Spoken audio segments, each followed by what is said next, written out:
வணக்கம். இந்த காணொலியில் நம்ம பார்க்க போகிறது எளிமையான 5 ஆங்கில வார்த்தைகள் தினமும். புக் புத்தகம், இன்டெலெக்ட் விஸ்டம், இன்டெலிஜென்ஸ் புத்தி, ஷார்ப் விட்டட் புத்தி கூர்மை, ஸ்டூபிட் ஃபூலிஷ் புத்தி கெட்டவன், ப்ரூடென்ட் கிளவர் சகேஷியஸ் புத்திசாலி.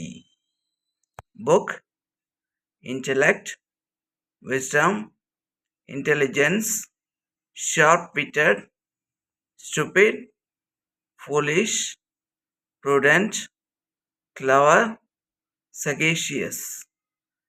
இந்த காணொளி உங்களுக்கு பிடிச்சிருந்தால் லைக் பண்ணுங்க, ஷேர் பண்ணுங்க, கமெண்ட் பண்ணுங்க. நற்பலரி சேனலை சப்ஸ்கிரைப் பண்ணுங்க. தேங்க்யூ.